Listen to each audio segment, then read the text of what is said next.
Kumusta mga ka-Diskarte Chicks? Welcome back sa ating YouTube channel at sana ay nasa mabuting kalagayan po kayong lahat ngayon. So gusto mo bang malaman ng technique na bihirang pinag-uusapan pero may epekto sa buhay mo? Ito ang lihim ng katahimikan. Isang malupit na diskarte pagdating sa pakikitungo sa mga babae. Pero teka, linawin natin, hindi ito tungkol sa pagiging tahimik lang. Dahil torpe ka o walang masabi. Ito ay tungkol sa pagpapakita ng disiplina at kumpiyansa sa sarili sa pamamagitan ng tamang paggamit ng katahimikan. Pero bago tayo magsimula, i-comment nga kung taga saan ka at huwag mong kalimutang i-like ang video na to. Mag-subscribe at i-hit ang notification bell para hindi mo ma-miss ang mga diskarte natin sa love at relationship. So, tara, simulan na natin.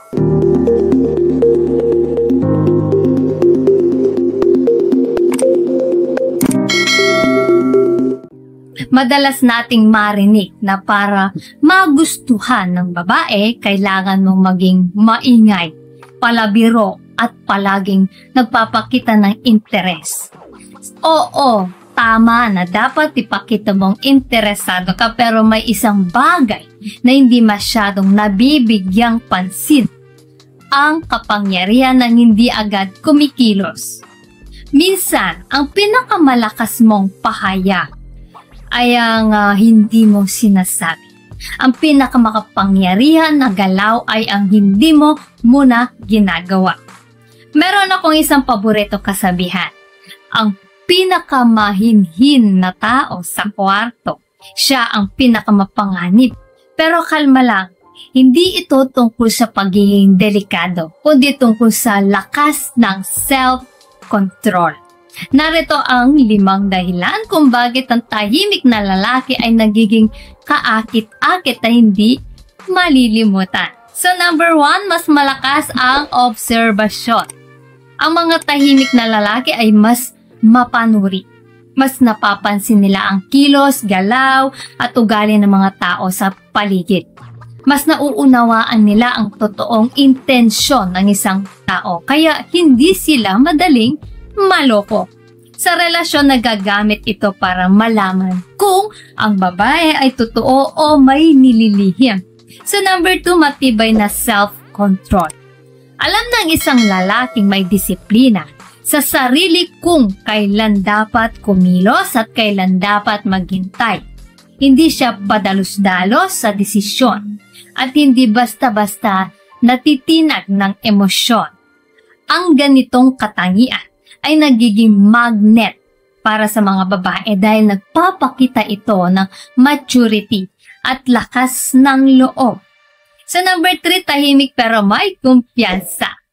May kasabihan, ang may tunay na kumpiyansa ay hindi kailangang ipagyabang. Yung mga sobrang maingay, madalas ay insecure at naghahanap ng atensyon. Pero ang lalaking kampante sa sarili, hindi kailangan ng validation. At alam mo ba, ang ganitong klase ng tao ang mas nakaka-attract ng respeto at paghanga. Pero bago po tayo magpatuloy, kung hindi ka pa nakakapag-subscribe, baka naman, i-hit mo ng subscribe button. Now na, as in now na. Sa number 4, may bigat ang salita. Kapag bihira kang magsalita, mas binibigyang halaga ng mga tao ang bawat salitang bibitawan mo.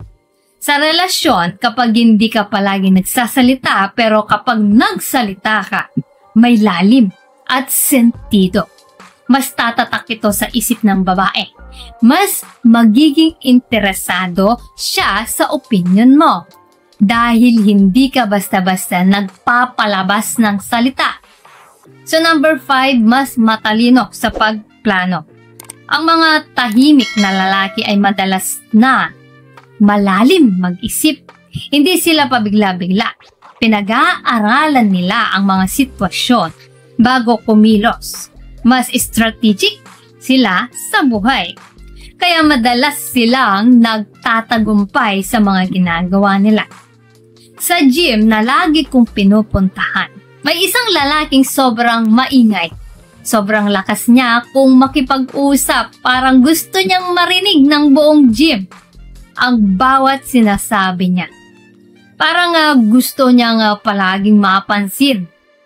Isang araw, inalok niya ako lumabas. Pero magalang ko ng mga tinanggihan. Hindi dahil hindi siya gwapo, kundi dahil sa pagiging sobrang papansin niya. Ang taong may tunay na halaga ay hindi kailangang ipagyabang ito. Sa parehong gym, may isang lalaking tahimik lang. Hindi masyadong nagkikihalubilo, pero nung lumapit siya sa akin ng may respeto, agad ako naging interesado sa kanya. Bakit? Kasi kakaiba siya. May mystery.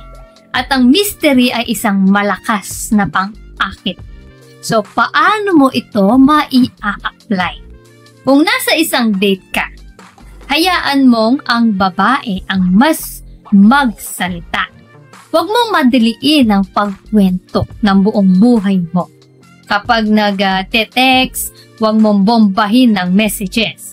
Sagutin mo siya ng maikli pero may impact.